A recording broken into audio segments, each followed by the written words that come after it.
읽어주는 동화책 헬렌 켈러. 1882년 헬렌이 2살 때였어요. 헬렌은 높은 열에 시달리며 생사를 오가고 있었죠. 아무래도 각오를 하시는 게 좋을 것 같습니다. 헬렌을 진찰한 의사의 말은 헬렌의 부모에게는 청천벽력과도 같았어요. 그러나 헬렌의 부모는 그토록 사랑하는 딸에게 해줄 수 있는 것이 아무것도 없었죠. 하지만 의사의 말과는 달리 헬렌은 며칠 뒤 죽음의 고비를 넘겼고 조금씩 회복해 갔어요. 깊이 잠들어 있는 헬렌은 겉으로 보기에는 아프기 전과 조금도 다르지 않았죠. 헬렌의 부모는 헬렌이 점점 나아지고 있다고 생각하고 안도의 한숨을 쉬었어요. 그런데 얼마 지나지 않아 헬렌의 부모는 헬렌이 뭔가 이상하다는 사실을 알아차렸어요. 헬렌의 어머니가 식사 시간을 알리는 종을 세게 흔들어도, 헬렌의 눈앞에서 손뼉을 치고 손을 흔들어도 헬렌이 꼼짝도 하지 않았기 때문이에요. 헬렌의 부모는 깜짝 놀라서 다시 의사를 찾았어요. 의사가 헬렌을 진찰하고 나서 말했죠. 이 아이는 시력과 청력을 완전히 잃었습니다. 이 빛과 어둠도 구별할 수가 없고 두 귀 모두 소리를 전혀 듣지 못하기 때문에 말도 하지 못하게 될 겁니다. 이때부터 헬렌은 어둡고 고요한 자신만의 세계에서 살게 되었어요. 헬렌은 앞을 못 보고 소리를 들을 수 없게 되면서 어머니에게 가장 많이 의지했죠. 어머니의 품에 안겨서 살갗이 벗겨질 만큼 얼굴을 비벼댔고 잠시도 어머니의 치맛자락에서 떨어지려 하지 않았어요. 어머니는 헬렌이 다른 사람과 이야기를 나눌 수 있도록 몇 가지 표현을 가르쳤죠. 아니라고 말할 때는 고개를 젓고 예라고 말할 때는 고개를 끄덕이게 했어요. 아버지를 찾을 때는 손으로 안경을 쓰는 모양을 만들어 보였고 어머니를 찾을 때는 손바닥을 얼굴에 갖다 댔죠. 헬렌은 총명한 아이여서 보고 들을 수 없어도 냄새와 촉감으로 많은 것을 배웠어요. 손짓으로 물이나 아이스크림을 달라고 할 수 있었고 촉감만으로 식구들의 옷을 구별해서 정리했죠. 어머니가 옷을 갈아입으면 바깥에 나가려고 한다는 것을 알아차리고 함께 나가겠다고 때려줬어요. 하지만 몸짓만으로 헬렌이 바라는 것을 모두 표현할 수는 없었고 헬렌이 다른 사람들이 자신에게 무엇을 바라는지도 알 수가 없었어요. 헬렌은 점점 자신이 다른 사람들과는 다르다는 것을 알게 되었죠. 이때부터 헬렌의 행동은 거칠어졌어요. 뭔가 자기 마음에 들지 않을 때마다 손에 잡히는 물건을 집어 던지고 누구에게든 지칠 때까지 발길질을 했죠. 식구들과 밥을 먹을 때도 제멋대로 돌아다니며 더러운 손으로 다른 사람들의 접시를 휘저었고 동생 밀드레드가 누워있는 요람을 뒤집기도 했어요. 가족들이 헬렌을 돌보는 일은 점점 더 힘들어져서 가까운 친척과 이웃들이 헬렌의 부모에게 헬렌을 돌보는 일을 포기하라고 말하는 지경에까지 이르렀죠. 왜 저 괴물 같은 아이 때문에 고통을 받는 건가요? 정신병자들만 모아두는 그 외 보호시설로 보내는 게 훨씬 낫지 않겠어요? 그때까지만 해도 사람들은 헬렌처럼 심한 장애를 가진 아이는 교육을 받을 수 없다고 생각했어요. 하지만 헬렌의 부모는 차마 헬렌을 포기할 수가 없었어요. 어느 날 헬렌의 아버지는 헬렌처럼 시각 청각 장애를 가진 로라 브리즈먼이란 여자가 교육을 받아 훌륭한 사람이 되었다는 이야기를 듣게 됐어요. 로라 브리즈먼은 도대체 어떻게 교육을 받은 걸까? 우리 헬렌도 그런 교육을 받을 수 있을까? 그때부터 헬렌의 부모는 헬렌을 가르칠 만한 학교를 찾아 나섰죠. 하지만 앞도 보지 못하고 소리도 듣지 못하는 아이를 선뜻 가르치겠다고 나서는 학교는 없었어요. 그러던 중 헬렌의 부모는 전화기를 만든 벨 박사가 청각 장애아 교육에 관심이 많다는 이야기를 들었어요. 헬렌의 부모는 헬렌을 데리고 벨 박사를 찾아갔죠.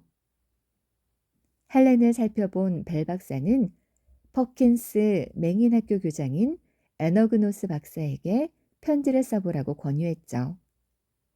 헬렌의 아버지는 에너그노스 박사에게 헬렌을 가르칠 만한 사람을 보내달라고 편지를 썼어요.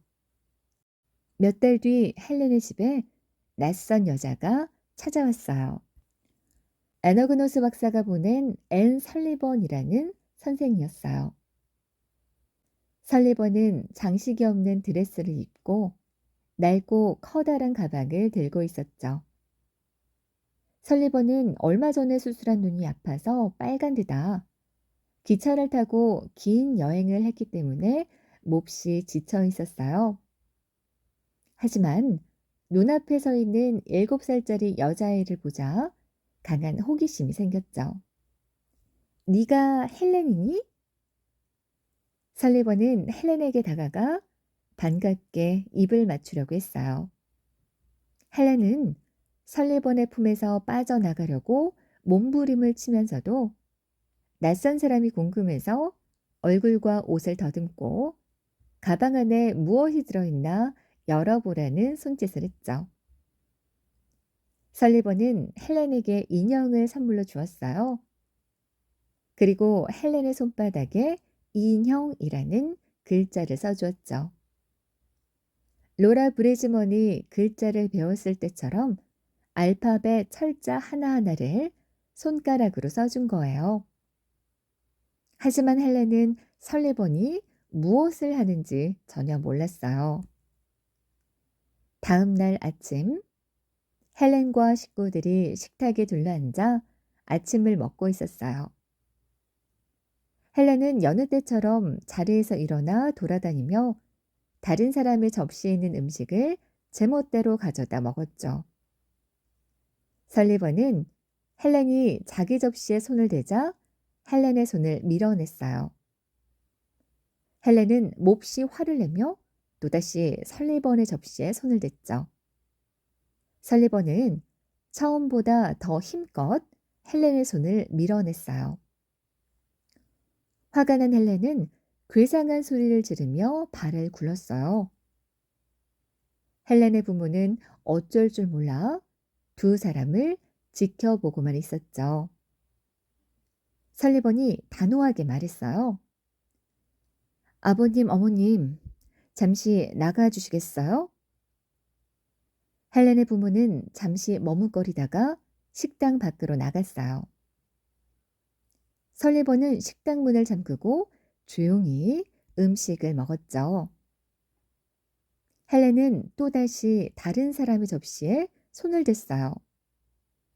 설리번이 못하게 막자 헬렌이 설리번의 손등을 때렸죠.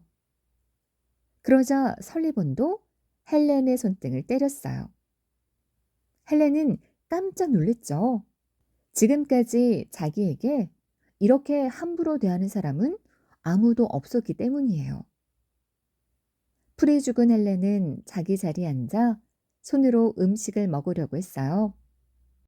옆에 있던 설리번은 헬렌의 손에 숟가락을 쥐어주었죠. 헬렌은 바로 숟가락을 바닥에 내동댕이 쳤어요. 설리번은 헬렌을 의자에서 끌어내려 바닥에 떨어진 숟가락을 줍게 했어요. 헬렌은 숟가락을 집어던지고 줍기를 몇 번 더 되풀이한 뒤에야 설리번이 시키는 대로 얌전히 숟가락으로 음식을 먹었어요. 하지만 헬렌은 음식을 다 먹자마자 냅킨을 집어던지고 문 쪽으로 달려갔죠. 헬렌은 잠긴 문을 걷어차며 비명을 질렀어요. 바깥에서 숨을 죽이고 있던 헬렌의 부모도 설리번이 문을 열어주기를 바랐지만 설리번은 헬렌이 냅킨을 식탁 위에 접어놓을 때까지 문을 열어주지 않았어요. 1시간 동안 실랑이를 한 끝에 드디어 헬렌과 설리번이 식당 밖으로 나왔어요. 두 사람 모두 차림새가 엉망이었고 헬렌은 분이 풀리지 않아 씩씩거리고 있었어요. 당분간 저와 헬렌이 식구들과 떨어져 지낼 수 있도록 해주세요. 설리번은 헬렌에게 무언가를 가르치기 위해서는 식구들과 떨어져 있어야 한다고 생각했어요. 헬렌의 부모는 망설이다가 별채에서 지내는 것을 허락했죠. 설리번은 집 바로 옆에 있는 별채에 갈 때 일부러 말을 타고 한참을 돌아서 갔어요. 헬렌이 멀리 떠나는 것처럼 느끼게 하기 위해서였죠. 또 가구도 이리저리 옮겨놓아 헬렌이 낯선 곳에 온 것으로 느끼게 했어요. 별채로 온 헬렌은 발버둥을 치고 소리를 지르며 울었어요. 울다 지치면 한 팔로 인형을 꼭 안고 손으로 자기 뺨을 만지며 엄마를 찾았어요. 그러다가도 설리번이 자기 곁에 오면 다시 소리를 지르고 발버둥을 쳤죠. 며칠 동안 헬렌과 설리번의 싸움은 되풀이 되었어요. 헬렌의 부모는 두 사람의 모습을 몰래 지켜보고 몹시 걱정을 했죠. 저러다가 우리 헬렌이 큰탈이라도 나면 어떡하죠? 그러게 말이오. 우리 딸을 남에게 맡기는 게 아닌데 그랬소. 지금이라도 설리번 선생을 돌려보낼까요? 며칠만 더 두고 봅시다. 헬렌과 설리번은 2주가 지난 뒤에 가족들에게 돌아왔어요. 그 사이 헬렌은 몰라보게 달라져 있었죠. 사납고 제멋대로였던 헬렌이 얌전하고 사랑스러운 아이가 된 것이었어요. 헬렌은 설리번과 함께 지내는 동안 어렴풋이 다른 사람들이 좋아하는 일과 싫어하는 일을 구별할 수 있게 되었어요. 설리번이 가르쳐준 대로 행동해야 사람들의 관심과 사랑을 받을 수 있다는 것도 알게 됐죠. 또 설리번이 손가락을 움직이는 것에 무언가 뜻이 있다는 것을 알아차렸어요. 설리번이 헬렌에게 가장 먼저 가르치려고 했던 것은 지화였어요.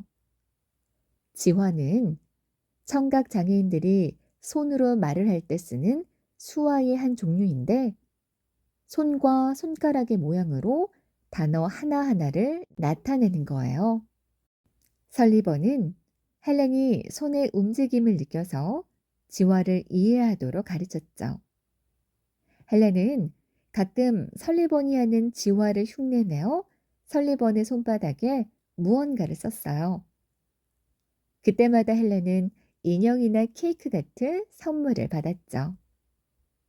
하지만 정확하게 사물의 이름을 알고 글씨를 쓴 것은 아니었어요. 그러던 어느 날 헬렌과 설리번은 펌프가 있는 곳에 갔어요.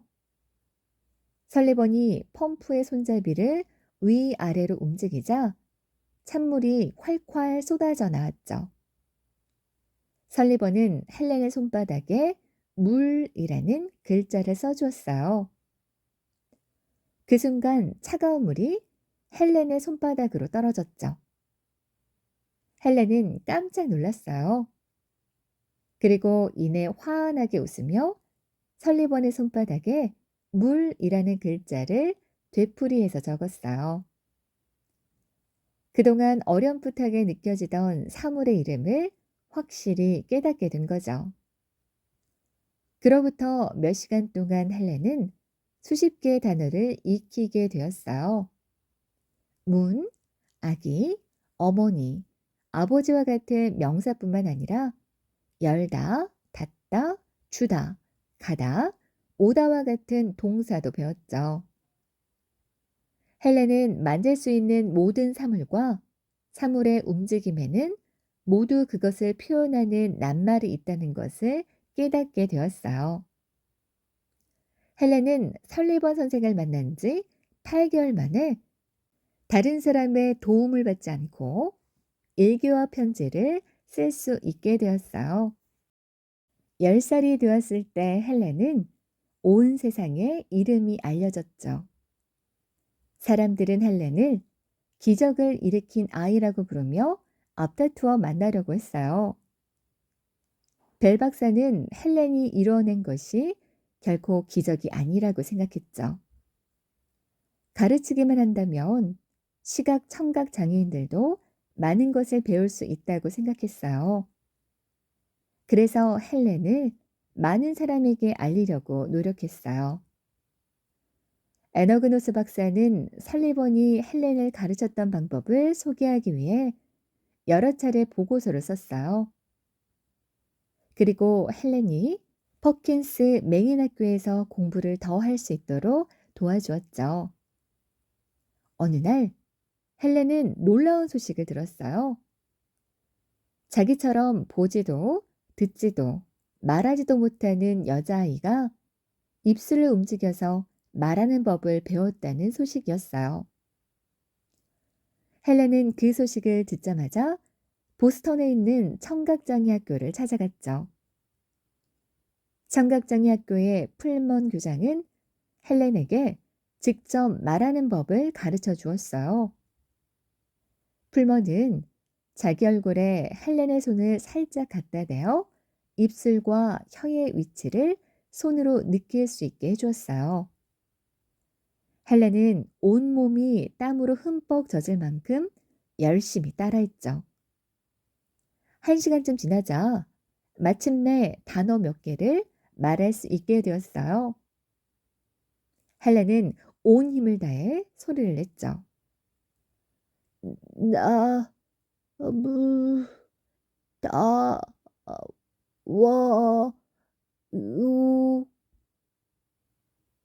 헬렌의 발음은 듣기에 무척 거북했고 잘 알아들을 수 없었어요. 하지만 헬렌은 너무나 기쁘고 감격해서 환하게 웃었죠. 헬렌은 집으로 돌아온 뒤에도 말하는 연습을 계속했어요. 그러나 헬렌은 쉽게 말을 하지는 못했죠.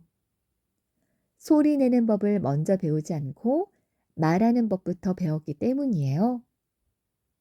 말은 제대로 할 수 없었지만 헬렌은 다른 사람이 하는 말을 손으로 읽을 수 있게 되었어요.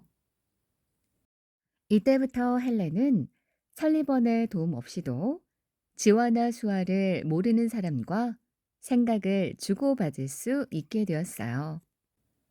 1900년 가을, 20살이 된 헬렌은 하버드 대학교 부설인 레드클리프 대학에 입학했어요. 처음으로 장애가 있는 사람이 대학에 들어가게 된 것이었어요. 하지만 대학에서 공부하는 일은 무척 힘들었죠. 강의 시간에는 늘 설리번이 헬렌 옆에 앉아서 교수가 하는 말을 손으로 전해주어야 했고, 혼자 공부를 할 때도 설리번이 책 내용을 일일이 헬렌에게 전해주어야 했어요. 게다가 대학 총장과 몇몇 교수들은 헬렌을 쉽게 인정하지 않았어요. 마지못해 헬렌을 받아들이기는 했지만 헬렌의 실력을 늘 의심했죠. 그래서 시험 기간에는 헬렌을 설리번과 떨어져 지내게 했어요. 헬렌은 감독관 2명의 감독하에 시험을 치르게 됐어요. 감독관 1명이 헬렌에게 점자로 된 시험지를 주면 헬렌은 점자 타자기로 답을 적었죠. 다른 감독관은 이 감독관을 감독했어요. 설리번과 떨어져 지내는 것은 헬렌에게 몹시 외롭고 힘든 일이었어요. 하지만 그 덕분에 사람들은 헬렌의 실력을 차츰 인정하게 되었죠. 헬렌의 실력을 누구보다 높이 평가한 사람은 영장문 교수인 코플랜드였어요. 하루는 코플랜드 교수가 헬렌에게 말했죠. 헬렌, 자네가 살고 있는 남다른 세상을 글로 옮겨보지 않겠나? 헬렌은 선뜻 대답하지 못했어요. 자신만의 생각과 경험이 글로 쓸 만한 가치가 있다고 생각해 본 적이 없기 때문이었죠. 그러나 코플랜드 교수가 헬렌이 쓴 글이 다른 어떤 학생의 글보다 뛰어나다고 격려해 주자 그 말에 용기를 얻어 글을 쓰기로 결심했어요. 헬렌이 쓴 글은 1903년 3월 내가 살아온 이야기라는 제목의 책으로 출판되었어요. 헬렌은 대학을 졸업하고 나서도 계속 글을 썼죠. 헬렌이 두 번째로 쓴 책은 내가 사는 세상이라는 책이었어요. 그 책에서 헬렌은 볼 수도 들을 수도 없는 자신이 어떻게 세상을 느끼고 경험하는지를 자세히 알려주었어요. 헬렌이 쓴 책을 읽고 감동을 받은 많은 사람이 헬렌에게 강연을 부탁해 왔어요. 헬렌은 강연을 하면서 조금씩 돈을 벌게 되었죠. 여전히 다른 사람들의 도움을 받았지만 자기 힘으로 돈을 벌 수 있다는 것이 큰 위로가 되었어요. 또한 강연을 다니면서 장애인의 처지를 사람들에게 알릴 수 있었기 때문에 무척 기뻤죠. 헬렌은 기회가 있을 때마다 사람들에게 장애인의 처지를 알리려고 애썼어요. 헬렌은 장애인을 단순히 불쌍하게 여기거나 동정해서는 안 된다고 생각했어요. 헬렌은 국가가 앞장서서 장애인을 위한 교육과 복지 활동을 해야 한다고 생각했죠. 그래서 지위가 높은 사람들이 많이 모이는 자리에서 연설을 하기도 했어요. 헬렌은 매사추세츠주의 시각장애인 위원회에서 일하면서부터 더욱 적극적으로 장애인의 복지를 위해 활동했어요. 헬렌이 살던 1900년대 초는 매우 힘들고 혼란스러운 시기였죠. 그 무렵 미국에는 공장이 많았는데 그곳에서 일하는 노동자들은 아주 적은 돈을 받으면서 제대로 쉬지도 못하고 일을 했어요. 게다가 아이들도 학교에 가는 대신 공장에서 하루 종일 일을 해야 했죠. 어느 날 헬렌은 비서에게 로렌스 섬유 공장의 노동자들이 파업을 하고 있다는 소식을 전해 들었어요. 파업에 참가한 노동자들 가운데에는 흑인은 물론 여자와 어린 아이들까지 있었죠. 노동자들은 길거리로 몰려나와 외쳤어요. 노동자도 사람이다. 보다 사람다운 환경에서 일할 수 있게 해달라. 그러나 정부는 이들의 요구를 무시한 채 힘으로만 억누르려고 했어요. 노동자들은 경찰의 위협에 힘으로 맞서는 대신 함께 손을 잡고 노래를 부르며 힘을 모았죠. 헬렌은 파업 소식을 듣고 큰 충격을 받았어요. 장애를 가진 사람뿐만 아니라 노동자, 흑인, 여성도 똑같이 차별로 고통받고 있다는 것을 알게 되었기 때문이었죠. 헬렌은 장애인뿐만 아니라 이처럼 고통받는 모든 사람들의 편에 서서 정의와 평화를 외치고 싶었어요. 그래서 사람들이 있는 곳이라면 어디든 달려갔죠. 사람들은 헬렌이 하는 말을 듣고 감동을 받았어요. 하지만 어떤 사람들은 헬렌이 장애인 문제가 아닌 다른 문제에 대해 말하는 것을 달가워하지 않았죠.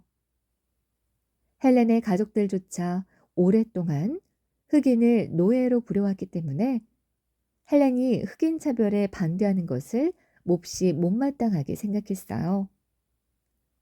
헬렌의 후원자들도 헬렌이 사회 문제에 대해 말하는 것을 좋아하지 않았죠. 후원자 대부분이 큰 기업을 운영하는 사람들이었기 때문에 헬렌이 노동자의 권리에 대해서 이야기하는 것을 싫어했어요. 그 사람들은 헬렌이 장애를 극복한 천사 같은 사람으로 계속 남아있기를 바랬죠. 그래서 헬렌이 장애인 문제가 아닌 다른 문제들을 이야기하면 세상 물정을 몰라서 그러는 것이라며 무시했어요. 사람들은 헬렌이 시각과 청각장애를 극복한 훌륭한 사람이기 때문에 헬렌이 하는 말에 귀를 기울였지만 한편으로는 장애인이란 이유로 헬렌이 하는 말을 무시하기도 했어요. 헬렌은 설리번과 전국을 돌며 보드빌 공연을 했죠. 보드빌 공연은 춤꾼, 익살꾼, 동물, 고개사들의 묘기를 함께 보여주는 공연이었어요. 보드빌 공연을 보러 오는 사람들은 대부분 가난한 이민자와 노동자였죠. 헬렌은 무대 위에서 자신이 어떻게 어둠 속에서 나와 세상을 만나게 되었는지를 이야기했어요. 헬렌은 공연장에서 다양한 계층의 사람들을 만날 수 있어서 무척 좋았지만 헬렌의 후원자들은 헬렌이 싸구려 공연에 나가는 것을 못마땅하게 여겼죠. 이쯤 설리번의 건강이 나빠졌어요. 설리번은 5살 때 심한 눈병을 앓은 뒤로 눈 때문에 계속 고통을 겪었는데 나이가 들자 점점 앞이 보이지 않은 거죠. 60세가 넘어서는 오른쪽 눈이 전혀 보이지 않게 되었고 왼쪽 눈조차도 앞을 제대로 볼 수 없을 만큼 시력이 떨어졌어요. 설리번은 자신이 더 이상 헬렌에게 도움이 될 수 없다는 사실에 몹시 우울했죠.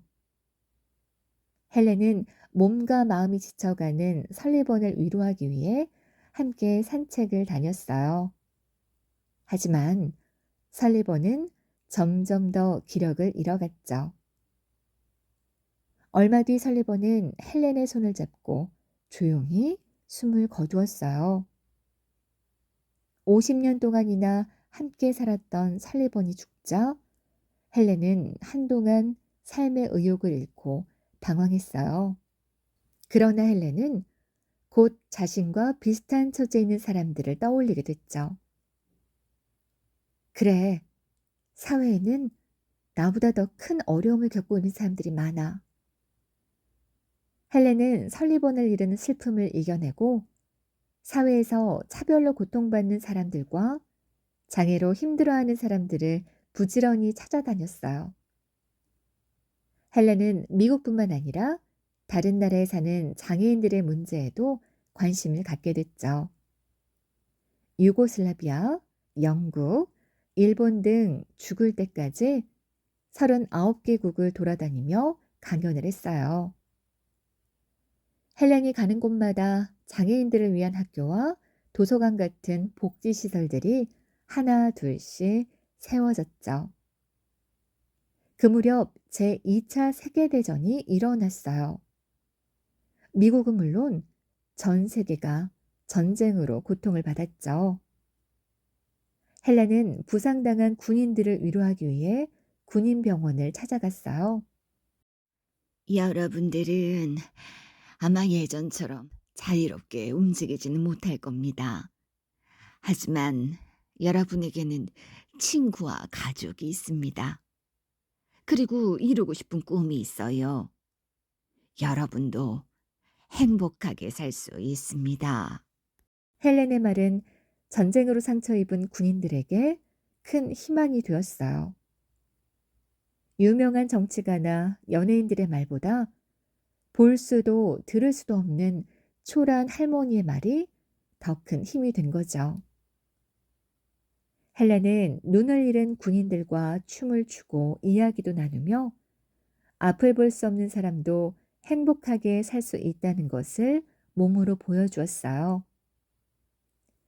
사람들은 종종 설리번이 없는 헬렌은 아무것도 아니라고 말했죠.